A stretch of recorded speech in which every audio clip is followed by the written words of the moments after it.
go live on Instagram really quick. As soon as it starts.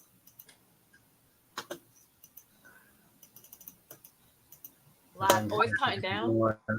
Yeah, So we we gonna are be just looking live. at each other the whole time? Yeah. No, we out. We out. Oh, that's what's up. Yeah. We up here. Let me see if I can get the Instagram to go live real quick. All right. It's going live on Instagram. We're going live on. Okay.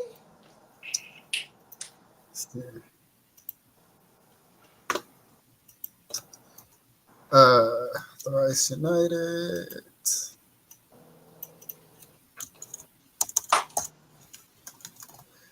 Y'all bear with me 1 second, and we're gonna get this shit started. Oh shit! You know what? I went at the stream key not. Yeah, that's what happened. Hold on. I am on my way. Stream key. They're gonna be all right. They sure will. They're gonna be even better. I actually love this part of people's lives when they like be getting shit together and you just kind of see the raw vulnerability part. It's like, damn, they're real. This is real shit. Like, they really trying to get it together. I know. I like watching this part of anybody's life when they are having to move through these, technical spaces. Yeah, because it's real. This shit happens. It really is. I wish I had a little wine here. I mean, do what you gotta do. Do what you must. Honey, we need a little wine with this topic, honey. Do what you must. Honey, I know I should get a little teacup. Hell, did we pack all that shit up too? Yeah. All right. If this don't work, then we ain't worrying about it. Okay. I'm trying to get Instagram together, but Instagram don't want to work. It's okay. Like, it's always one. It's always one. Okay. You know what? Let's get it going, because I don't think Instagram wants to go live right now. You on YouTube? Yeah. It's perfect.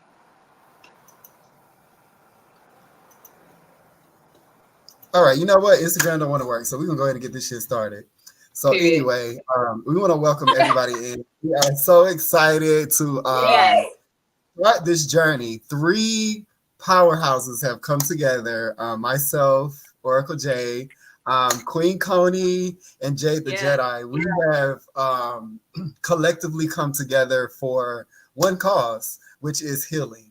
And we always say healing in such a broad aspect, but we need to start like narrowing this thing down. So you go to a doctor, just really quick, you go to a doctor and you're like, oh, I need to be healed. The doctor gonna be like, okay, what's going on with you? You need to be healed in what? So we started to narrow this thing down, and we have come together for, first of all, Happy Pride, everybody. Woo! And as 3 individuals who are also in the queer community in 3 different aspects, we found a hole in the healing community, and that's with the queer community. And there is not enough spaces of healing, of true healing in the queer community. So we are here to fill that void. And I must say myself, y'all got 3 good people that can fill that void very well. So I want to first of all introduce my what do I call what do I even call this? What we got going on? The Thrice Connected. What are we? Thrice United Connections. Yes. Thrice United Connections. I love that. Yes, United, all of that. So, first of all, since you drank a Jeid, we're gonna introduce Koni. Koni, if you could let us know what you do and who you are. Yes, I am so excited to be on this platform and this journey with you, Justin. As you know, we go together real bad. But for those of you who are new to me, my name is Queen Koni. I am the founder of Sound Mind and Body Wellness, my beautiful wife, Jeid the Jedi. And really, I'm an activator. I'm a lot of things, but I'm an activator. I am here to help you uncover and heal the deep-rooted causes to your challenges. Vulnerability is key, and that's the topic of tonight, because in order for us to live a more vibrant, more fulfilling life, the truth of the matter is that we have to alchemize and transmute pain. Like, we actually have to walk through the shadows of the valley of death. We actually have to be triggered, right? And so in those spaces, I am a facilitator. I am spiritually activated and on a mission to not only heal myself, but to heal others by sharing my personal practices and my resources with my community. That part. That's in a nutshell, y'all, because I could really go on, but long story short. Just for the space that we have, because she's so expansive. Okay. And Jeid the Jedi, can you introduce yourself and what you do? Yes, you all. I am Jeid the Jedi. Okay, I am here to uncover that deep-rooted heart trauma. Let's say that. Okay, and I do that through massage therapy, hypnotherapy, the tools and techniques that Koni and I have developed. The AAOC. I'm pretty sure you'll hear about that tonight. Process, release, reframe, and listen. That's it. That's only one part of what I do. Okay, but it's about that trauma release for me, honey. Let's get it. Let's get it. Period. I love that. And last but not least, I want to also introduce what I do. My name is Justin, but you can call me Jay, the Oracle Jay. And I am that. I am an oracle. I've been on this spiritual journey for a while, and it's one of those things where Bobby Hemming always talked about this, is that you have to become the healer that you need. So in my journey, through many different journeys in different countries, working with different people, different masters, I have become the healer that I have needed. And so I am a channeler. I'm very, very connected with spirit. I connected with ancestors, deities, so I'm able to tap into the other side very well. And I have certain tools that I use to tap into other people's gifts as well, so that I can give them the messages that they may not be able to hear at the time, just because they are in a space of trauma. So with that, we have come together to use our gifts, use our power, use our experience to collectively, and when more than one person comes together, it brings a more powerful spirit. So our individual spirits coming together to bring healing in this space of the queer community. I am so excited and so honored to be with these two as a Thrice to do this. So, and getting back to what Koni brought, that this specific conversation we're going to be talking about vulnerability, which I feel personally is so important in this journey, because we have our ego where we put up this mask and we have to save face, especially in the Black community. It's always be tough, keep it moving, like don't let nothing take you down. And yes, that part, but also you have to be vulnerable enough to find your truth and connect with your truth, because you can't connect with your truth in this space of like, oh, I got it, and I don't need no one's help, or I'm good, and how you doing today? I'm doing great, and you're not really great. So you have to be in that space of vulnerability in order to find the healing that you need, because that's where all the healing is, in the vulnerability. So it's so many different directions we can go. I know. I was just waiting on you to, like, where you gonna start? So I'm like, where do we even start? So I'm gonna definition of vulnerability. Wow. So you know what? I'm gonna start like this, and then we'll get into the definition, because the original conversation that we had was that we all, like I said in the beginning, we all come from different directions of the queer community. So I'm a gay man. Jeid, you consider yourself a gay woman. Yep. But more on the masculine side. And Queen Koni, you consider yourself a... This is very interesting. The story is so eclectic. Yes. I am a Black woman, right? And I'm married to another Black woman, right? And I'm in love with her. And so I that queer, you know what I mean? I don't know. It's so many different ways. I was told that I was pan. And I'm like, okay, wait a minute. So I as far as like titles and what I consider myself to be, I don't consider to be any of them, because, I don't know enough, you know what I'm saying, as far as the politics to attach myself to a particular title. However, I chose Jeid, and I choose to love her out loud every single day. I love that. I love that. That even ties into this conversation because it's like you had to be in a space of vulnerability to even figure that out. To like Literally. these labels of like, oh, you have to be, L or G or B.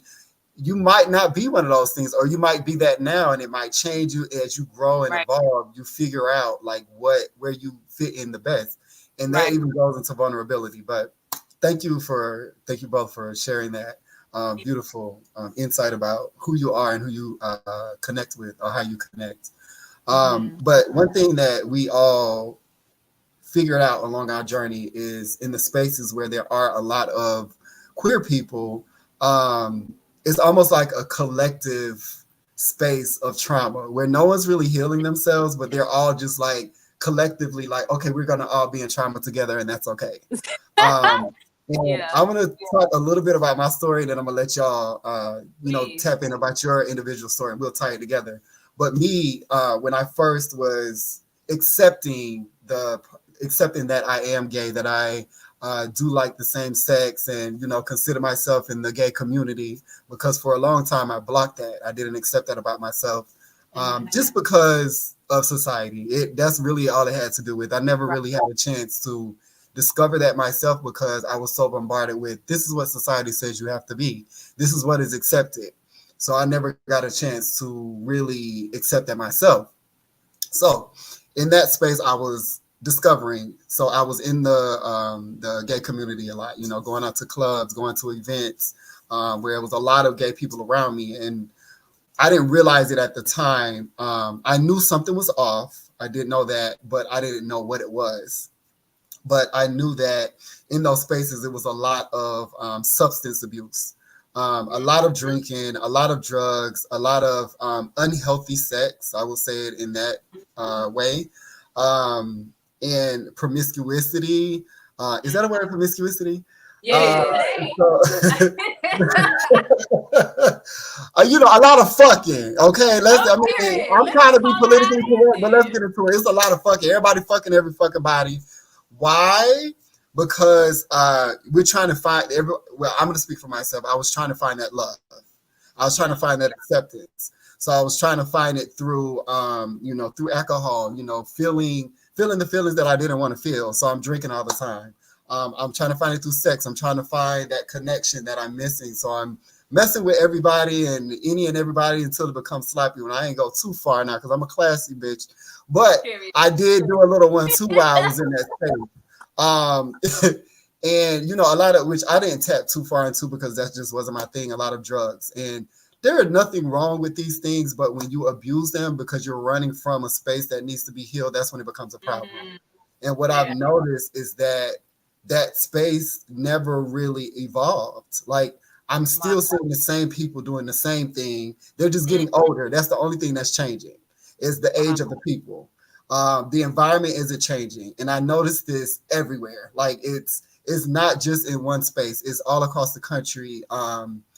In other countries, I would say it's a little bit different, but the energy of we all need healing. So we just kind of in here collectively lost and just drinking and trying to like run away from it, basically, is the same. So that was my experience. Jeid or Koni, I want y'all to kind of tap in. You kind of, yeah. Open it up. Yes. No, so okay. So my experience was similar, even though I didn't consider myself to be in queer spaces or the LGBTQ spaces. I was still drinking a lot. I was still promiscuous. I was still running around, trying to fill voids. And it did come from not feeling worthy enough, and not understanding or accepting my worth, and really just again trying to fill those voids. For many years, it was hard for me to, and for many years, it was hard for me to acknowledge my worth because of the things that I wasn't consciously aware of, right? Now I just got to take it there because I didn't know that I had womb trauma. I didn't remember a lot of things. You know what I'm saying? Like, I wasn't fully aware of like all the traumatic experiences that I had been exposed to, that my body was holding on to, right? And so because I was harboring all of these emotions that I didn't know existed, I was positioning myself to feel those emotions again and again and again. So I remember like, and college was an entire time. Okay. But I remember looking back like, damn, like I have literally been in the club blacking out. Like I literally drunk. So like God kept me. Okay. Like when I say I should have been dead a couple times, literally should have been dead. But God is good. And so, but for me to look back and to remember those times is like, I had to have been in a very dark place. And the truth of the matter is that I was, you know what I mean? And this is because, again, when we are exposed to trauma, we dissociate because we don't want to experience the trauma again. But after years and decades of dissociating, you are not consciously aware of what it is you're suppressing. So every time I would get triggered, it's a cycle. I'm immediately dysregulated. I don't feel good. And now I'm running to the dopamine effect, which is alcohol. You know what I'm saying? And in some spaces it was sex. And then, because you're looking for that love, you're looking for that acceptance, you're looking to feel that worth. And next thing you know, the cycle is repeating itself. And so it didn't like my awakening and my enlightenment journey really started like 11 years ago, before I got pregnant with the exposure to personal development. So that's kind of how my entryway began, was personal development. But fast forward to 2018, I actually left a really toxic relationship that, I've been in some crazy situations, but this situation took the cake. Like my family thought I was on drugs. I thought I was on drugs because of how much weight I lost. My hair was falling out, like my skin was going through so much. And it was just because of what I was experiencing. You know what I mean? So the height of my anxiety was through the roof. The height of my depression was through the roof, like totally malnourished on all accounts. And so in 2018 was when I hit rock bottom, like my finances, my entire life. And I had a child at this, my child was already into the world.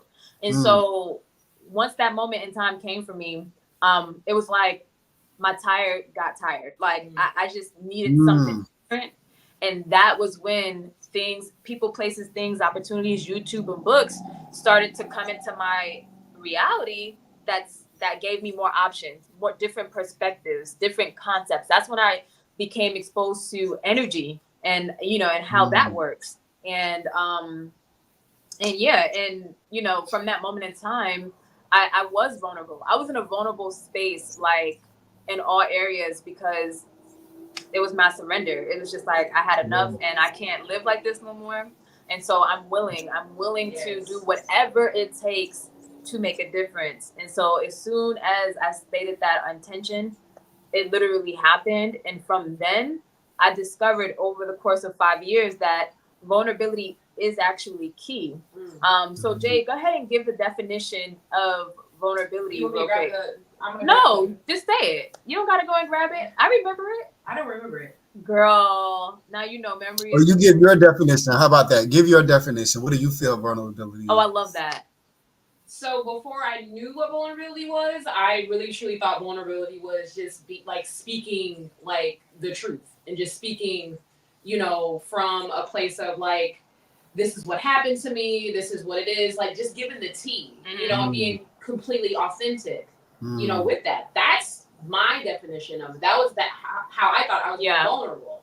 Yet it goes deeper. And then Koni, dive into that definition of it if you want to. Yeah. So what we discovered, we just looked in the dictionary of like what does the word vulnerability actually means, and it said that it means to be open and susceptible to harm. That's what it was. Like to literally be open. So like how like a baby bird, right? A new baby bird. We just saw this the other day. A baby bird fell out of its nest, like probably by accident, but it wasn't strong enough to fly, and it was still so little and so vulnerable. And me, like the baby bird was open to prey. Like a hawk can come, and any type of animal that's bigger than the bird can come and take its life, right? And so we were taught in this society, based off the definition of vulnerability, that to be vulnerable is to set yourself up for harm, to be open and susceptible to getting hurt. When in reality, to be vulnerable does mean to be open. You know what I'm saying? But open, it could be open in different aspects, right? Like you can be vulnerable and be open to receive. You could be vulnerable and be open to your truth, right? Be open and vulnerable to your emotions. And really on the journey of healing, that is what vulnerability is. Being able to become aware and acknowledge what's really going on the inside. So oftentimes, right, when people are triggered, we suppress the thought pattern, we suppress, you know, the feeling, we suppress the emotions, and you know, and then the behavior comes out from that suppression, and the behavior that comes out is sabotaging. Why? Because we're suppressing, we're not being vulnerable. And so y'all know the saying, like, drunk adults, drunk people and children tell the truth. Because when you are intoxicated or inebriated, you are open. Literally, you're wide open. So it's gonna come out. The tea's gonna come out. Koni, I love that you gave the analogy of the baby bird, because I love that y'all brought two sides of vulnerability, because they actually both are true. And I love that you talked about the baby bird, because in one aspect or another, we're all like that baby bird, because in the beginning, when we're growing up, we come into this world vulnerable. We don't have the shields or the you know, the constructs of this is what you do to move and shake in this world. So we're just free. We're just like, oh, you know, let's go discover. We're like, you know, so naive and so vulnerable to like life. And in one way or another, we're like that baby bird. We were attacked by prey. And by prey, I mean low vibrational energies and people that are not healed. So we, in one way or another, we got beat up, we got attacked, we got, you know, hurt. And then we clothe ourselves as a form of protection. And we use that form of protection to start to move through life. We start to think like, okay, I have to act like this. I have to close myself because I don't want to get hurt. And where it comes, where those sabotaging, like you said, Koni, those sabotaging traits start coming in, is that in spaces where we need to start to be vulnerable in relationships or with ourselves, we don't know how to be vulnerable anymore, because it's like in our head that if we be vulnerable, we're that baby bird again and we're going to get attacked. But one thing I have had to tell my own self and also others is that you survived. Right. So yes, you were vulnerable. You got attacked. You went through all of this shit, but you survived. So you're still here. So it's okay to be vulnerable again, because even if you do get hurt, you get attacked, whatever the case may be, you're gonna survive. You're gonna be fine because you survived before. So I love that you brought those two definitions. One from you, Jeid, which is you know, actually when you're an adult, you have to learn how to be vulnerable and tell the truth and open up. And then Koni, you speaking about the definition that brought from the textbook definition of it, of being in a space of harm, that applies as well, because you do have to be in a space of quote unquote harm. You are in a space of harm, but you have to be in that space of harm confident, you know, whereas like, even if something does happen to me, I'm tough enough, I'm strong enough to get through it. And there's so much healing in that space, even, and it's not always a thing of where we're gonna get hurt. Like 9 times out of 10, we're not gonna get hurt. It's just like one or two really big things that happen when we were children that make us think that everything on the outside is gonna hurt us. But yes, there is a realization that you have to have, is that I could get hurt, but when you're secure in yourself, when you're stable, and when you're confident in your we can start to bring spirituality in this. When you have a spiritual foundation to stand on, or a healing foundation to stand on, okay, if you get hurt, then what? I'm good. I'm standing on spirituality. I'm standing on my ancestors. I'm standing on my I'm good. And that comes over time. Absolutely. I'm so glad it's a beautiful transition. I wanted to cue Jeid in on her experience of the lack of vulnerability, because for years she was hiding, which is the opposite of being vulnerable, right? Not being open, not being seen. So Jeid, give us a little bit of an insight on what that was like, because as a lesbian woman, you were born that way, right? You know, you were in hiding, thinking that you were protecting yourself, but honey, you was mad obvious, baby. You was mad obvious, mama. I was mad obvious. It was mad obvious. Like, we could tell. You got on that blouse, but we could tell, boo. Most of us are. Another blouse. Give us the tea. Didn't nobody ever wear no blouse? Okay, don't try to put me out there like that. I'm just playing, babe. Go ahead, get us a little bit. What was that like to you? So before I get into that, I have to just give a little bit of a background story. Okay, yeah. So number one, I grew up in Kentucky. Okay, that's a Bible Belt, but I've always known who I was since I was little. Like I've known who I was. And then insert religion. So religion was a big part of that too. My dad was a pastor. There were certain ways you had to be that. And when I learned, the Leviticus chapters and not Leviticus, Deuteronomy chapters about like, you know what I'm saying? Yeah, exactly, about who I am and this is the person I'm becoming and who I feel that I am, but then I have to shrink that within inside of me because now what I'm thinking is that higher power to be is now saying that I'm going to go to hell because I can't express fully who I am. So now I'm walking around dating men, things like that, getting myself into situations where I'm like, it was terrible. It was like, what the hell am I doing? Because I wasn't living authentically me. And then from that point on, growing up in adolescence, teenage, and then even into my adult life, I was hiding. I was shrinking behind, mad obvious, just like my wife said, mad obvious. But I was still a very masculine presenting female saying, no, I'm not gay. There's no way. I'm not gay. No, this is just me. I'm an athlete. This is what we wear. This is how we do it. And it's just hiding and shrinking. I would be so perturbed if my hand was grabbed in public. I would be so perturbed for PDA. Okay, I would be don't do I would just be don't do that just because I'm I don't want nobody to know. Yet mad obvious. So I had been hiding for years, even being in a relationship, being employed, being at work. They're seeing me getting dropped off, or my partner's coming in, and it's just no, they're my friends. Oh, girl, wish you would. I wish you would to me. No, they're my friends. And it was just, and even by saying that and living that way, it was just so hard because I was judging myself. I was just I was in such a place in my mind where I was confused. I was screwed up because it was I'm this way, but society, my parents, everybody expects me to be this way. So it was such a difficult time for me. I'm 42 years old, so at 37 is when I met Koni. She was still hiding. Literally. Still hiding. She would grab my hand, and I knew that I needed to take myself through these moments. Inside, I was screaming.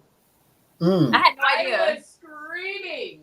But I was we're going to do it anyway because we got to break that. You got to love who you are. You got to be who you are. It is 2019, 2018, 2019. You got to love who you are. Nobody cares. But when you grow up in such a small town, such a small space, and there's no advocacy for LGBTQ, you don't know you're really technically shrinking. You're doing everything that you can to appease your parents, to appease the world and society that's around you.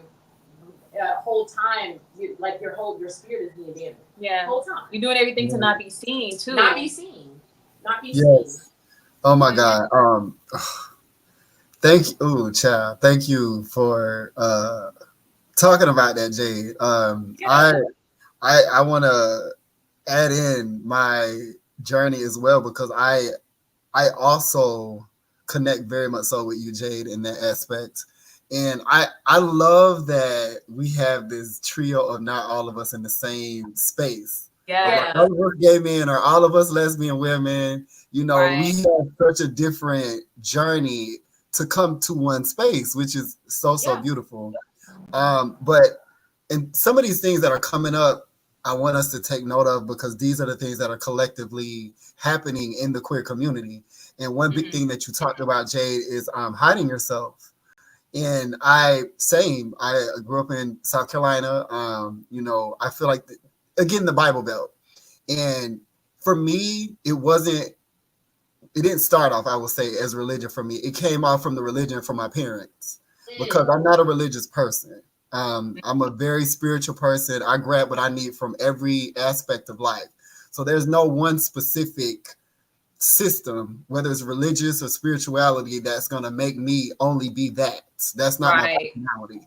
So that never even had a play in me hiding, but it did have a play in me hiding through my parents.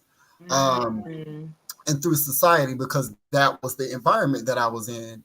Like you said, Jay, the Bible Belt, like everybody has a kind of one track kind of mind of like, this is what it is according to the Bible, when they don't even really have a full understanding of what the Bible is and what it's saying. So again, yeah, same. I grew up in high school completely hiding it. It was very obvious that I'm feminine as well. A man, but have very, very much feminine traits.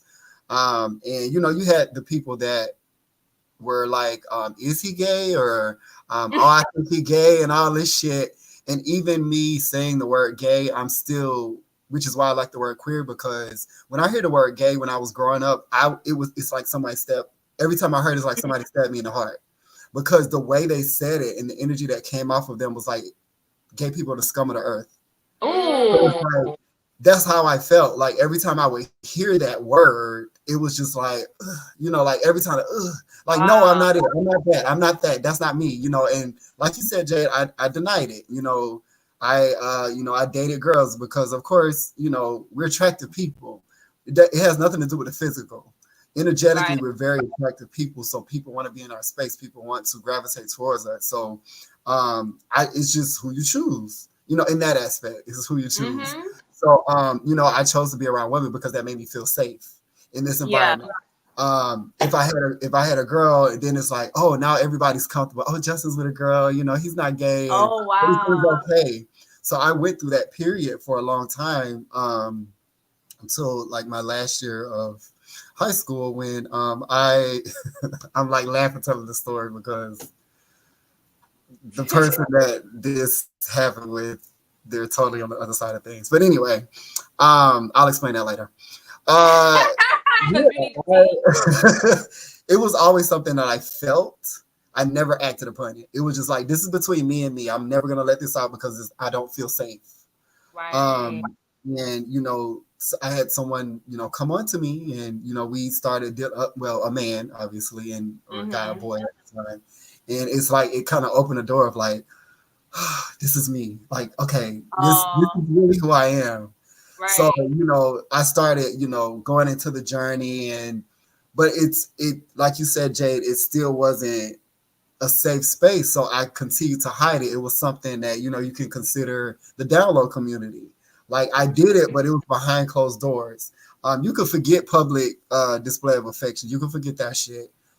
Even if I was in a safe space, I remember being in like gay clubs and still feeling uncomfortable to do it.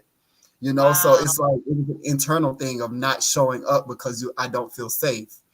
And without going too far into my story and getting to the actual energetic points of it, I noticed that we came as queer people, we came into this world with I guess you could say the covering or the clothes of being gay, or being queer, because it's an introduction into hiding yourself. But the true essence of who we are and what we're really hiding has nothing to do with being queer. It's just us being different. That's a perspective. That's amazing. That's a perspective, Justin.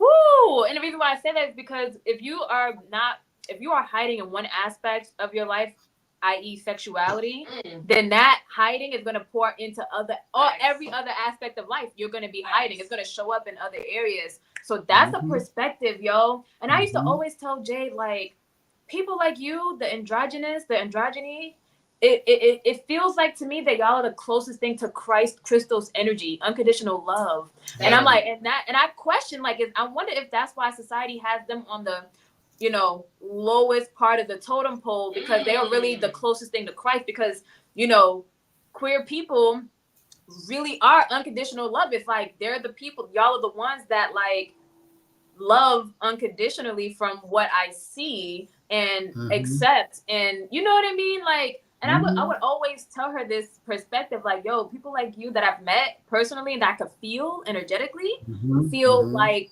unconditional love. Like I could feel them past the trauma of what society has placed on them, on her. You know what I mean?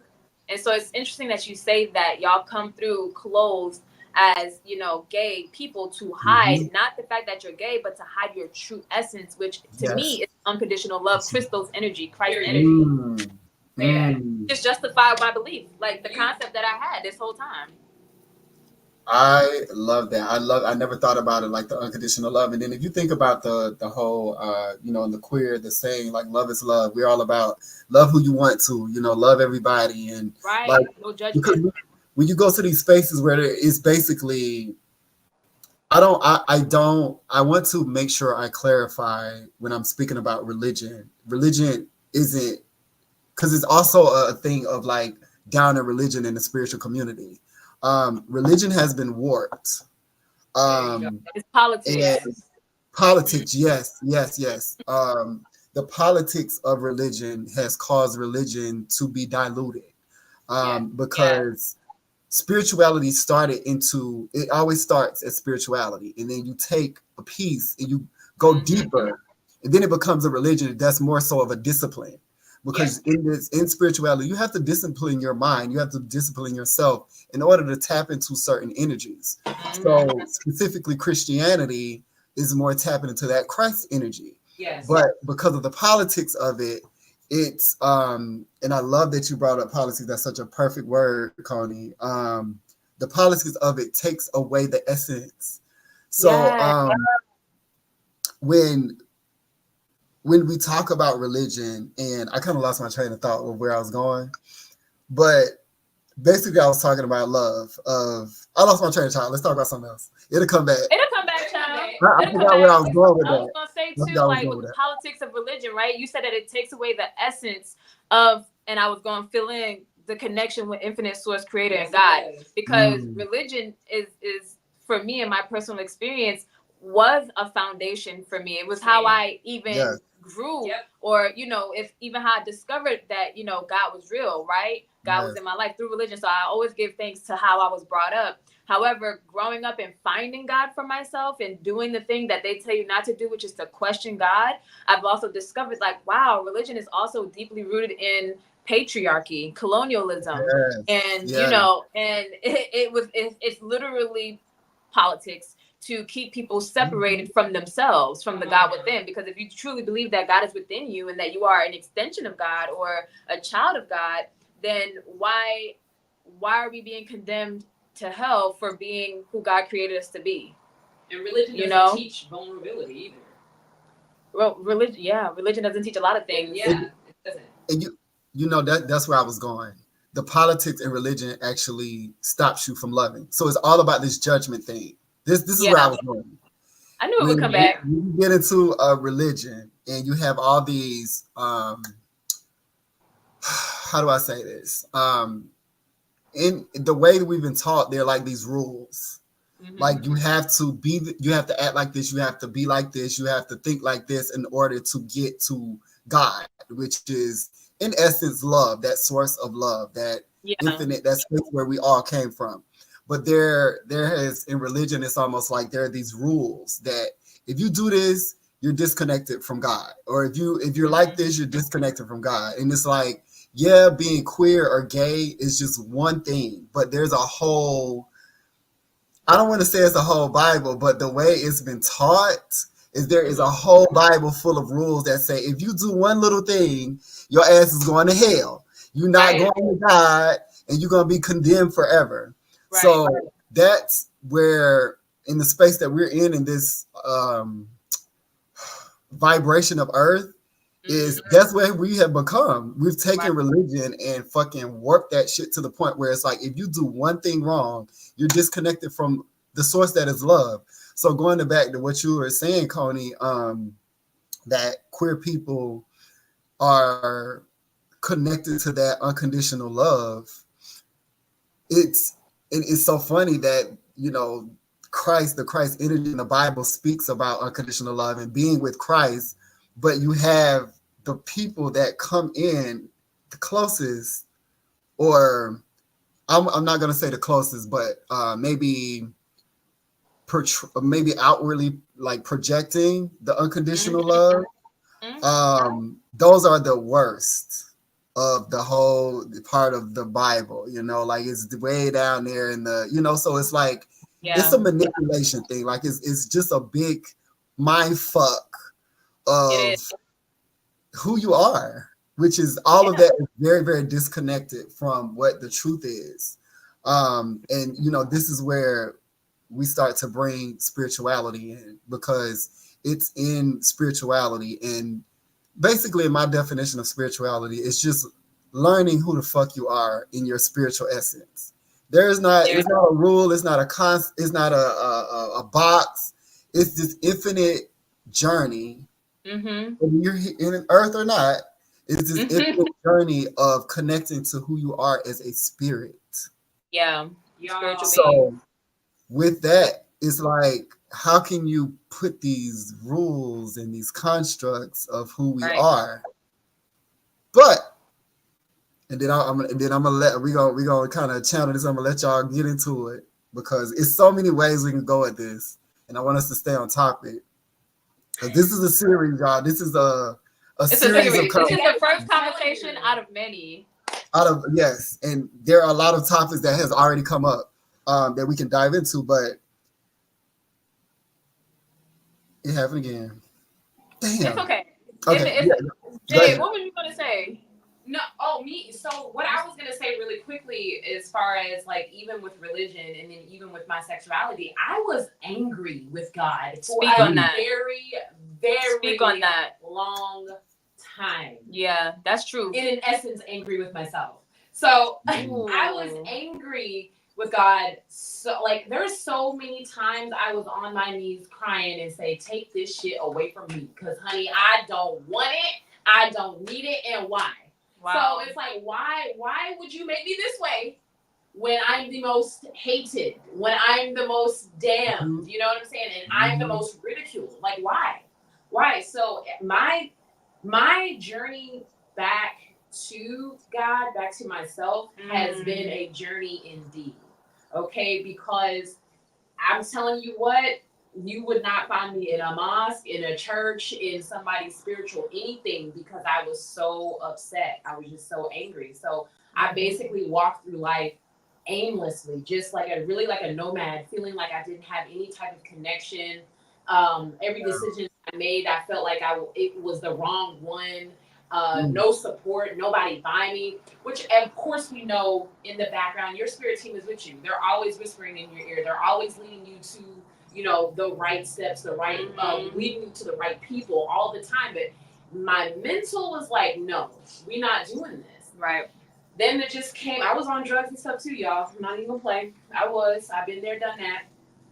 And on some hard ones as well, just because it was too much for me. I didn't want to be here anymore. I wanted to end I technically in 16 I did. I'm done. I don't want this shit no more. Wow. But I'm here now, as a testament of like, it does definitely get easier. And there was just one day that I said, you know what? I am going to find out who God is for myself. And that hence began the journey, literally. So I just wanted to add that in, because I know a lot of people have that feeling too, because it's like, I didn't ask for this shit. But then did I? You know what I'm saying? That's that whole story behind that. But in, the human form, because we don't know exactly what our journey is going to look like. We don't know what, who we are going to help or assist with our story. But the humans like this, I didn't ask for this. Like, but yeah, so I'm telling you. Yeah, I'm gonna touch on that too. I remember even just in our relationship, like you had this arrogance to you of I've always done it by myself, and I'm gonna keep doing it by myself because God ain't here for me. And we really had that moment. It was a little friction because I'm like, baby, what is within me I shall not fail. I'm like, honey, we not baby, no. We gotta find God, honey, because I love you. Yeah. And I need you to love God, okay? And so we're gonna work on it. And so my prayer personally would be for God to show up in ways that she could identify God as. You know what I mean? Because there was a lot of, I feel like in the queer community, especially, religion is used against people. You know, people are, you were being taught that God will not love you and that God would send you to hell just for being the way that you are. So it's an automatic disconnection, which is why, again, I think that y'all are the closest thing to Christ energy. Why would the society create such a distortion within that community if that wasn't the case? Because if everybody in the queer community acknowledged their worth and had this concept that of the belief that I have about them, and they was actually tapped into the connection and tapped into spirit and activated in their gifts, the world would be completely different. Y'all will have y'all's power, we would have our power, and shit will be different. And so of course it's like, they want to separate us, religion, they want to separate people from God, which is within. You know what I mean? It's just like my mother is a Black woman. She birthed a Black child. Like, so I'm also a Black woman. So if God created me, I am also a God. I said it. You know what I mean? Like, I said it. And so if I am a child of God, I am also a God, meaning I also have power, meaning I also am strong. I am resilient. You know what I mean? I am all these things that religion says you are not if you are gay. And so, you know what I mean? So like that whole religion, I feel like, is used against the queer community, and there's such a dissociation with themselves and with God because of religion. You know what I mean? Like that's, for me, the number one factor, because religion is 60% of this world. You know what I'm saying? And so the majority of the collective in the society, deep down, because it's a conditioning, it's hypnosis, it's a programming in people's bodies to repel from gay or gay people. And I also feel like too, and again, I don't have enough experience to speak, but I'm just sharing my observations, right? And I'm in a relationship now to where like it's giving me some authority because I've had some experiences, with Jeid. And so it's like I also see within the LGBTQ community that there is still a lot of politics. There's still a lot of judgment. How can it just blows my mind to see judgment go on in that community against gay people, that blows my mind. I'm like, are you fucking kidding me right now, bitch? Say that. So you telling me that because I wasn't born a fucking lesbian, that bitch, I don't get the right to be in love with a woman? Are you kidding me? So it's like, there's a lot of politics even within the LGBTQ space. But again, I feel like that politics stems from patriarchy and colonialism. Yes. So that's just my take on it. Yes. No, Koni, you are 1,000% on point. I love the dynamic. Bravo. I love the dynamic of what you're bringing into this collaboration, because you're, in a way, you're a part of it, but in a way you were able to kind of like be on the outside looking in to see things. I didn't have the trauma of it. I didn't grow up with that trauma. I have traumas, but I didn't grow up with that particular trauma. So yes, and I'm an ally, I'm an advocate, I'm all of that. I'm at the cookout. So, I'm gonna be on the front lines with y'all. I love that dynamic, and I love that you're here to provide that that perspective. That's going to be very, very essential in what we're building together in the space that we're opening up for people of healing. So I'm number one grateful for you. I want to. There's a few things that I feel like I want to tap into this a little bit before we begin to close things out. But did we lose Koni? Koni, where you think you going? You ain't going nowhere. Just get your ass right back in here. No, I be giving you compliments and you running away. Get your ass back. We're not done with you. We're not done with you. We are not done with you. They trying to take me out. This bitch is saying way too much. Like, she on to something. Oh shit! But one thing that you brought up, it was a few things that you brought up that I think are really important to bring awareness to in the queer community. Is number one, I think this is one of the big ones, is not accepting the worth. You talked about that. That's huge. Like, that is huge.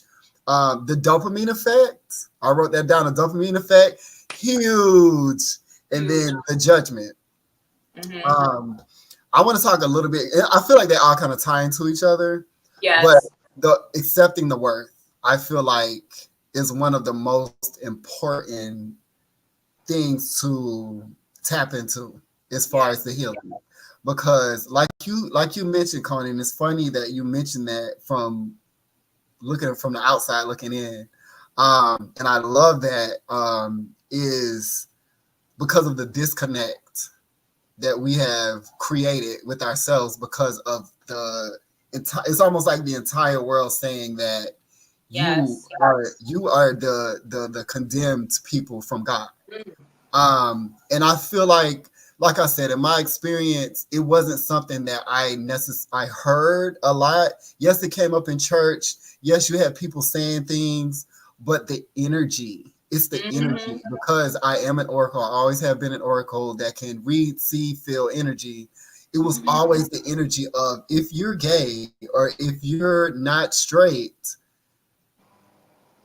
you better go somewhere over there. You better go find a ditch to hide in and just hide, and don't come outside until it's dark and nobody else is around, because you're like the worst thing that could ever be, you know? So it's like the energy of that. When you grow up and you're constantly in that space of feeling that, hearing that, I'm gonna, because I'm almost like in teacher mode and teaching, but I also want to like share my story.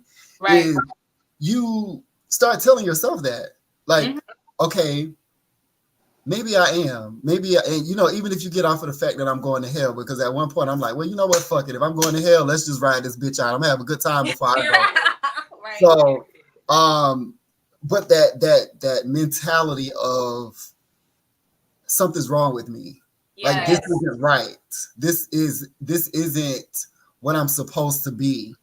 Yeah. It disassociates you, like you said, Koni. It disassociates you from your worth, because you think you connect your worth to something's wrong with me, or you connect your worth to, I'm not good enough. I'll never be good enough to be anything that anybody else is, because I'm like the damnation of God or whatever it is. You know, we don't even really, even when we're growing up, we don't even know what fucking God is. We don't even know these concepts.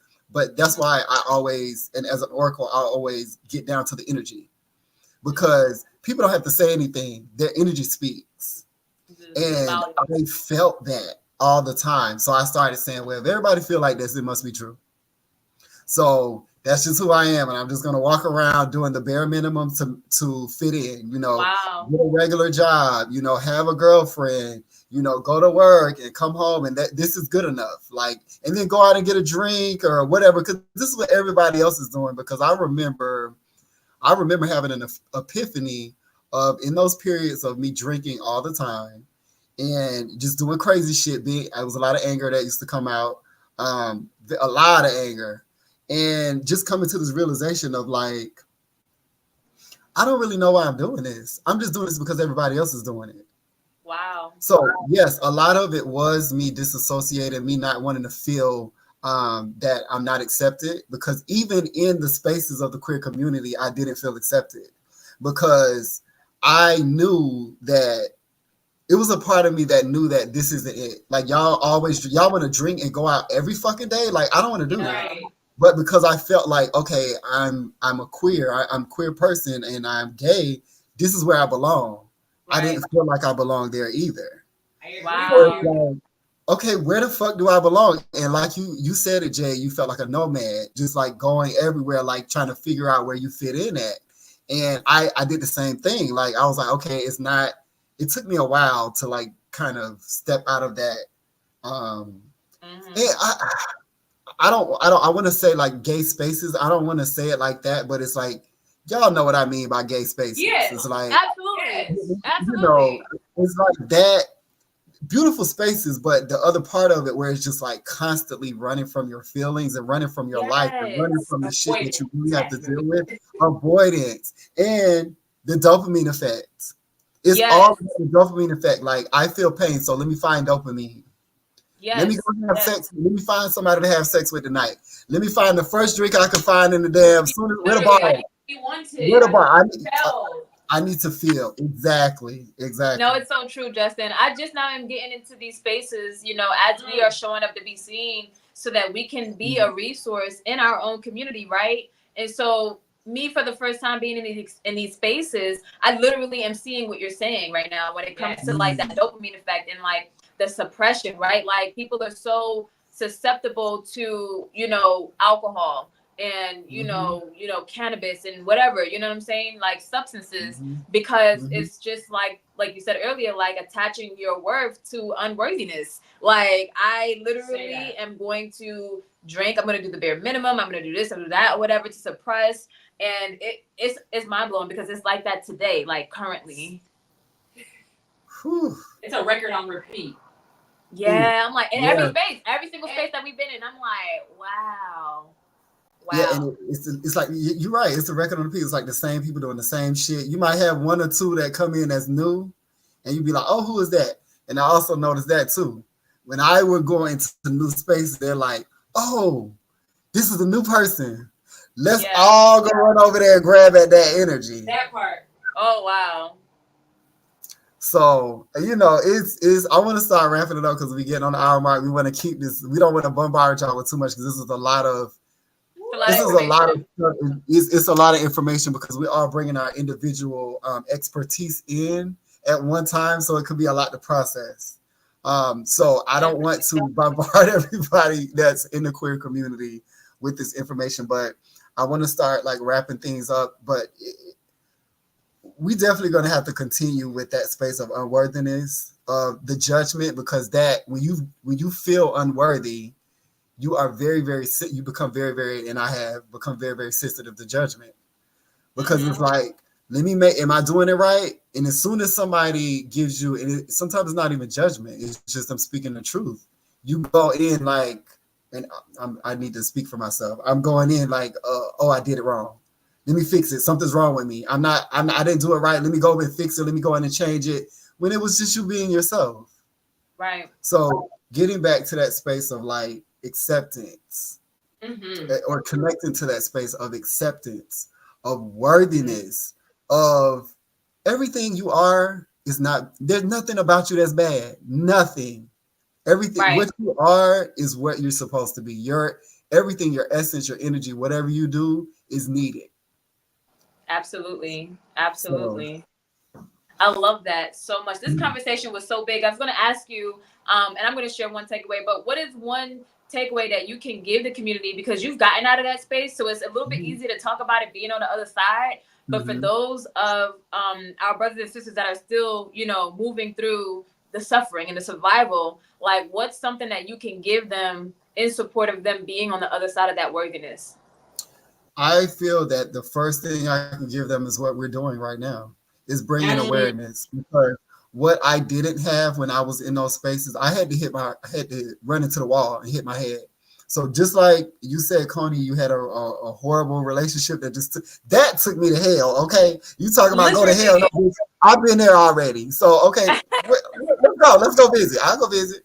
But I had to run into the wall. I had to get into many horrible relationships to realize that, hey, something's wrong here. You're going to self-destruct if you don't fix it.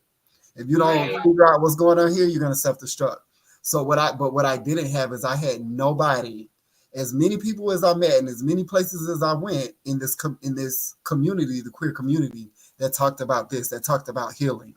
So what they can do is bring awareness and find people that are talking about even if you eventually don't use our services, but just coming into these spaces and listening, like you're seeing people that were in these spaces that got out. You're seeing people that were in those spaces just like you, that have healed themselves, that has found the healing and have climbed their way out of the destruction, because it's almost like destruction is self-destruction. You're just destroying yourself, and stepping into the space of beauty that you are. So awareness, and we're doing it. Yeah, we're doing it. Jeid, do you have anything? Do you have a takeaway? Do you have anything to share? No, it's a beautiful conversation. I am ready for round 2, honey, because that unworthiness, honey, and that judgment, ooh, we're gonna talk about it. Definitely hit on those, but I just appreciate the conversation. Just like you said, Justin, I didn't have it either. It's like, where can I find this? Where are people that are like me that I can navigate to, that I can learn from, you know, to get out of this unworthiness? Like, I'm learning all these techniques and tools now, you know what I'm saying? So when I say now, it's like 5 years ago, you know, currently, that's still current. So yes, what we're doing right now, talking about it. I am so excited for this. So, yeah. And I'll share this one tip. This is coming from my hypnotherapy background, right? So you can list all the ways, and we've done this plenty of times. You can list all the ways you feel unworthy. Like, write it down on paper. Get it all out on paper. No judgment. Just get it out. You know what I mean? And write the opposite of what that thing is, because duality exists. So if you feel like you are all these unworthy things, guess what? The opposite of those things also exist. And once you have the awareness of your worth and what that looks like, you can start to shift your focus towards it, utilizing different tools like affirmations, visualizations, and you'll notice that people, places, and things will start to meet you where you are to support that. Because where your energy goes, where your focus goes, energy grows, right? You're going to create more of whatever it is that you're focused on. Come on. Well, with that being said, we're going to close this out. Beautifully said, Koni. Beautifully said. So we will see y'all. That's my wife, y'all. That's a great question. We'll see y'all again. We'll let y'all know. Y'all just stay tuned. We'll let y'all know as we develop this, because this is something that was organic from the ground up. We're building it along the way with the intention of healing. So y'all will see us again for sure. Make sure y'all like and subscribe. Yeah, throw that in, Koni, because you know I'll be forgetting. Like and subscribe, y'all. Make sure you follow, connect with us over at Bits of Tea. Also on YouTube, and everything on IG is the same. You know, all the names and all the things, all of that will be in the show notes. Y'all already know what it is. Give your handle too. My handle. My handle is my Instagram handle is just B Heat. So JUSTBHEAT. And you can also catch me on my business page, my healing page, which is See Your Freedom. And then Jeid. Listen, you know what? I do have Instagram at Jeid the Jedi. You can catch me there. There's no content there right this second. I'm still working on what that page looks like. You said you were gonna get a page up because we have Bits of Tea. We're not talking about that right now. So you can follow us on Bits of Tea. Okay, like Koni said, those are all handles. YouTube, Instagram, TikTok, okay? I'm effing done, yo. I'm done. And regardless, if you find one of us, you're going to find all of us. We up in everything with each other. Exactly. We go together, like Koni said. We go together. Like real bad. All right, y'all. Peace. We'll catch y'all next week. Sending much love. Right. And happy Pride. Happy Pride.